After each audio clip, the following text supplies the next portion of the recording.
started at the top, worked my way to the bottom.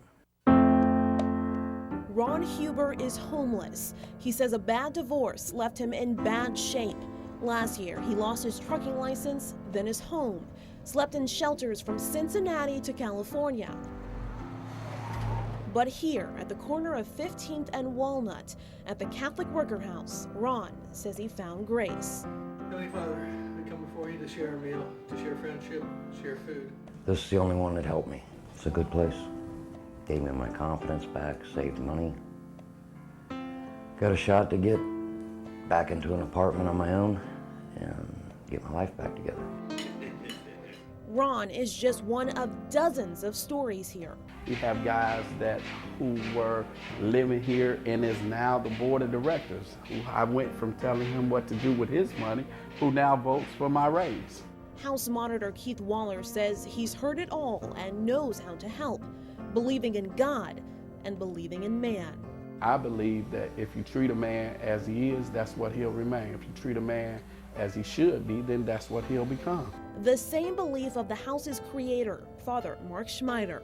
This house in Over the Rhine is part of a nationwide movement, a 6 to 8 week program funded only by private donations, no help from the church or Uncle Sam. The house has 17 beds filled with men with a range of histories, from prison to drug abuse. Over here, substance history. Have you ever? And this is what catch some people. They say, well, I'm not doing it now. The question says, have you ever did that? Carl Fields is house manager. The guys that routinely call back and come back, those are the guys that routinely stay clean. Fields says part of the program's success rates is its #1 requirement. All of us here work. I got up at 3 o'clock this morning. I was there when the man opened the door at 4, so I was just praying that he sent me somewhere. You gotta save 55% of your money. And follow all of the rules. The house has dozens. No TV on the 2nd or 3rd floors.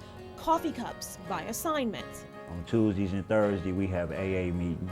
And don't forget the chores. We're gonna put it in the bag, and then tonight it's gonna be your dish day.